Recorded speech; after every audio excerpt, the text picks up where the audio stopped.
De près d'une semaine à Dubaï, le professeur Alpha Condé a été invité à un dîner par le cheikh ministre de la Justice. À cette occasion, le président de la République et le cheikh ont convenu de renforcer davantage l'axe de coopération entre Conakry et Abu Dhabi. Sanassi Keita.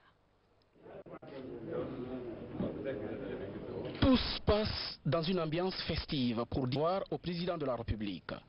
Après une semaine de visite de travail et d'amitié à Abu Dhabi, aux Émirats Arabes Unis, professeur Alpha Condé est invité à un dîner par le cheikh, ministre de la Justice des Émirats Arabes Unis.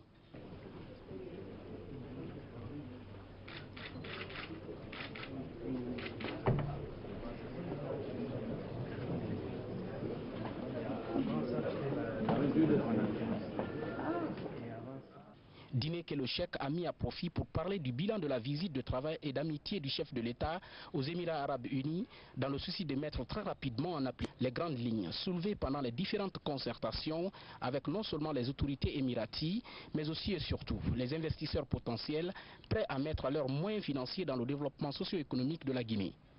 Histoire de renforcer et de diversifier davantage les relations d'amitié et de coopération mutuelle entre les peuples guinéens et émiratis. Une volonté qu'a toujours affichée le président de la République, professeur Alpha Condé et Cheikh Khalifa bin Al Nahyan, émir des Émirats Arabes Unis. Et voilà comment le président a quitté Abu Dhabi pour Conakry ce mercredi 7 novembre 2012.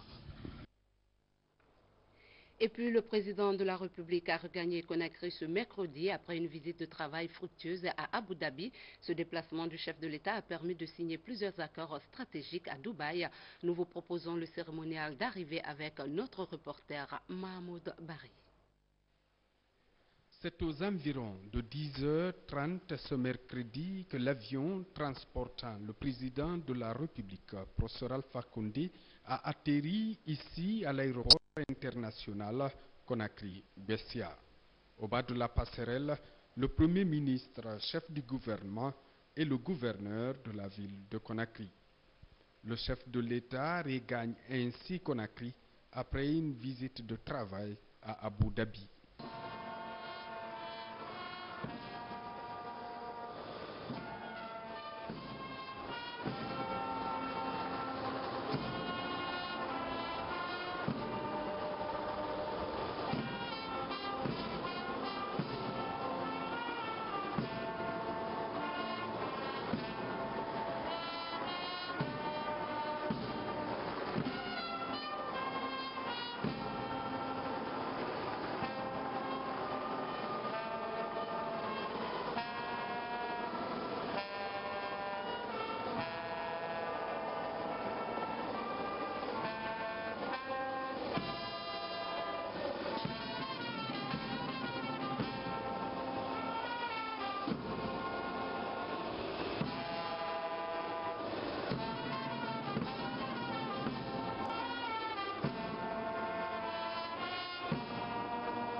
Le président de la République, professeur Alpha Condé, a pris part au forum des investisseurs guinéens.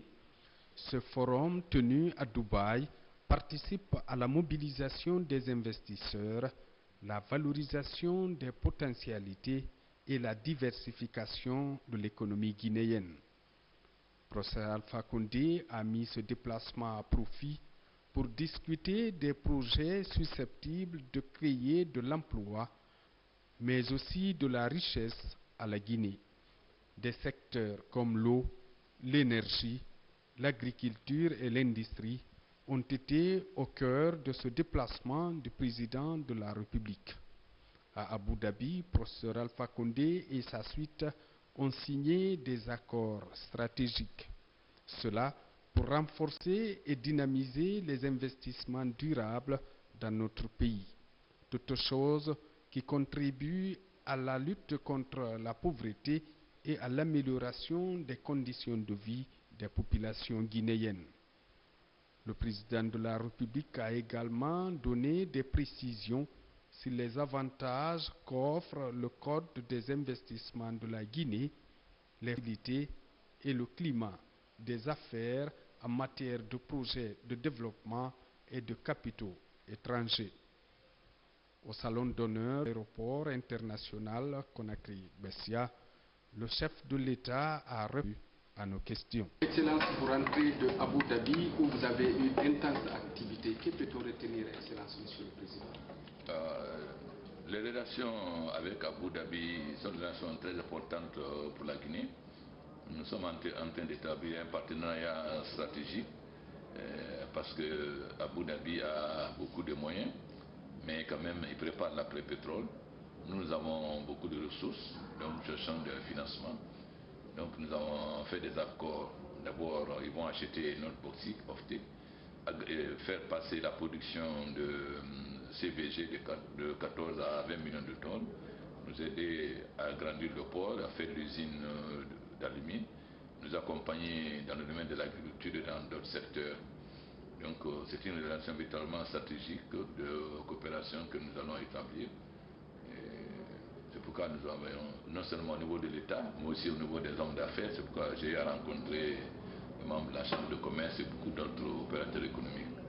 Puisque nous avons besoin aujourd'hui d'avoir le maximum d'investisseurs privés pour permettre des conditions de vie des populations.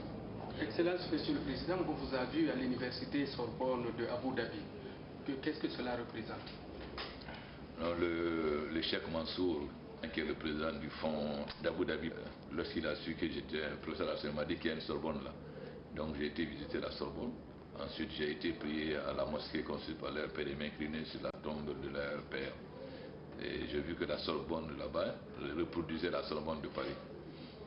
Et ils ont beaucoup d'étudiants. Je pense que j'ai demandé au ministre de l'Éducation s'il ne pouvait envoyer des étudiants là-bas, parce qu'ils enseignent en français et en anglais. Donc nous allons essayer que le ministre de l'Enseignement supérieur rende visite à Abu Dhabi afin de signer des accords de coopération dans le domaine de l'éducation pour que nous puissions envoyer des étudiants là-bas. Donc vous arrivez au moment où le président Barack Obama est réélu à la Maison Blanche. Quelles sont vos impressions? Vous avez été l'un de ses hommes quand il a été... Je pense que comme il n'aura plus d'échéance électorale, je pense que réellement il va pouvoir, il n'a pas pu les 4 premières années beaucoup faire pour l'Afrique, mais comme c'est son dernier mandat et qu'il n'a plus d'élection, je pense que la coopération avec l'Afrique va davantage se renforcer, parce que la première fois il fallait d'abord qu'il s'occupe des problèmes américains qui étaient très difficiles, mais quand vous n'avez plus de chance électorale, vous êtes plus libre. Donc je suis convaincu que nos rapports avec les États-Unis vont encore davantage se renforcer et je suis très heureux de son élection. Après cet entretien, le président de la République a pris le chemin du palais Sékou Touréa avec l'espoir d'avoir accompli cette mission d'attirer l'attention des investisseurs sur la Guinée. En escale à Conakry, la présidente du Libéria a été accueillie par le Premier ministre, chef du gouvernement. Mme Ellen Johnson-Sirleaf et Mohamed Saïd Fofana ont rappelé la nécessité de promouvoir la coopération entre Conakry et Monrovia. Le Premier ministre, chef du gouvernement, a rassuré de la volonté du président professeur Alpha Condé à renforcer la sécurité sous-régionale dans l'intérêt de nos deux pays respectifs. Cet entretien a eu lieu à l'aéroport international de Conakry-Bessia. Et puis ce message départ du président de la République à son Excellence M. Barack Obama, président des États-Unis d'Amérique. Monsieur le Président, à mon nom et au nom des citoyens de la République de Guinée, je vous adresse mes plus sincères et chaleureuses félicitations pour votre réélection en tant que président des États-Unis d'Amérique. Je suis convaincu que le partenariat stratégique entre nos deux pays continuera à se développer avec succès. Notre relation bilatérale repose déjà sur une convergence forte d'intérêts et sur une vision commune de l'émergence africaine. La Guinée et les États-Unis d'Amérique sont liés par des relations d'amitié et de coopération étroite. De même, nos deux pays partagent une position proche sur les grands enjeux internationaux, notamment sur la vision d'une Afrique de l'Ouest forte, rempart à la pauvreté et à la montée des radicalismes. Les enjeux sécuritaires, diplomatiques, commerciaux et industriels sont au cœur de notre relation bilatérale, mais ce n'est pas tout. Il s'agit aussi d'une relation à visage humain, de parcours individuels tissant des liens infrangibles entre nos deux pays, nos deux cultures. Une partie de l'élite guinéenne économique et intellectuelle s'est formée en diaspora à Washington, à Chicago et à New York. Elle a commencé à revenir sur son sol natal pour porter une contribution active à la transformation de la Guinée depuis l'avènement historique de la démocratie en 2010. Ensemble, nous continuons jour après jour à renforcer les libertés, à lutter contre la corruption, à ancrer la bonne gouvernance et à bâtir la stabilité au service du progrès économique et social. Nous venons de remporter une victoire inédite en obtenant l'allègement de notre dette extérieure. Demain, nous continuerons à renforcer nos institutions républicaines par l'élection de notre Assemblée nationale, la pauvreté en soutenant la croissance par la création d'emplois et le développement des investissements directs étrangers. Aujourd'hui, je vous confirme que la Guinée a engagé un nouveau départ. Elle peut entamer une nouvelle phase de renforcement de sa relation privilégiée avec les États-Unis d'Amérique. J'espère que nous aurons bientôt l'opportunité de nous rencontrer et d'aborder la façon de renforcer ensemble notre partenariat privilégié dans un esprit de dialogue et de résultat. Je vous prie d'agréer, Monsieur le Président, l'expression de ma très haute considération, signée professeur Alpha Condé. Alexander Laskaris, ambassadeur des États-Unis en Guinée, a invité quelques amis autour d'un petit déjeuner pour discuter des élections dernières dans son pays et la victoire du président Barack Obama. Le système électoral américain est complexe et unique, mais il permet d'éviter d'éventuelles contradictions autour des résultats du vote. Un sujet largement évoqué par l'ambassadeur pour éclairer l'opinion sur le processus électoral aux États-Unis. Safiatou Conté nous donne plus de détails. Candidat démocrate à la présidentielle 2012, Barack Obama maintient le logo de la Maison-Blanche.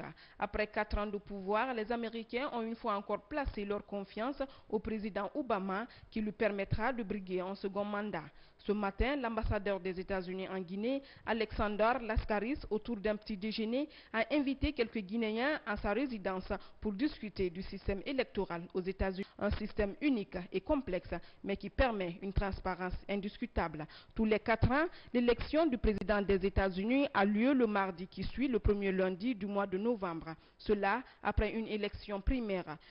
Le 44e président des États-Unis aura ainsi la destinée du pays de l'oncle Sam pendant 4 ans et a fait un appel à Mitt Romney, le candidat déchu, de lui porter main forte en cette époque de grands défis. Il faut signaler que la voix des grands électeurs est déterminante pour les candidats aux États-Unis.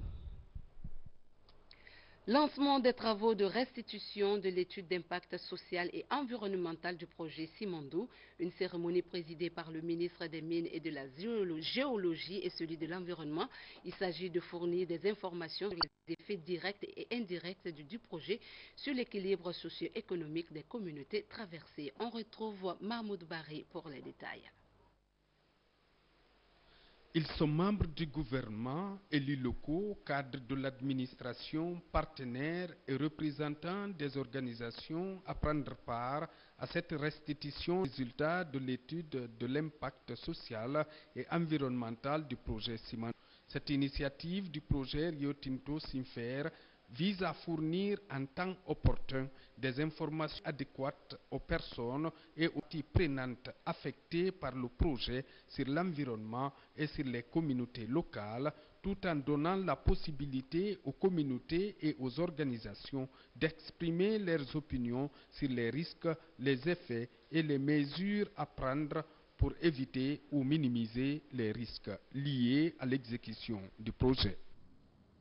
La République de Guinée, en s'engageant dans la valorisation de son immense potentiel minier, vise à assurer au pays un développement social et économique harmonieux et durable. C'est pourquoi le gouvernement attache du prix à l'élaboration correcte des études d'impact environnemental et social et à une application rigoureuse du plan de gestion environnementale. L'étude de l'impact social et environnemental fournit une évaluation des effets directs et indirects du projet sur l'équilibre socio-économique et écologique de la Guinée. Elle doit servir de guide pour la conception finale du projet et pour son développement. On a organisé plus de 40 séances que vous voyez là. Ce n'est pas à Conakry seulement. Conakry a été seulement pour la clôture. Et on a organisé dans les 10 préfectures qui sont pour le moment directement impactées par ce projet, et aussi à Conakry ici. Donc les gens, les communautés ont eu le temps et l'opportunité de pouvoir soulever leurs soucis par rapport au projet et aussi comprendre c'est quoi ce projet et aussi comprendre de plus c'est quoi l'impact, que ce soit économique ou social ou environnemental à leur niveau. Cette démarche du projet a été hautement appréciée par les autorités du ministère de l'Environnement. Il est important de rappeler que la politique nationale du gouvernement en matière d'environnement établit les principes fondamentaux destinés à protéger et gérer les milieux naturels contre toute forme de dégradation, à valoriser l'exploitation des ressources naturelles, de lutter contre les pollutions et nuisances et d'améliorer les conditions de vie des populations riveraines.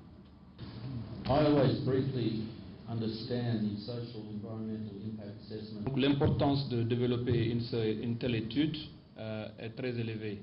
Ça nous permet de comprendre l'impact économique, social, environnemental qui régit la communauté tout entière. C'est très important parce que ça nous permet de maximiser l'impact positif sur le projet tout entier et limiter conséquemment les côtés négatifs ou néfastes du projet. Au terme des travaux, toutes les contraintes soulevées seront prises en compte.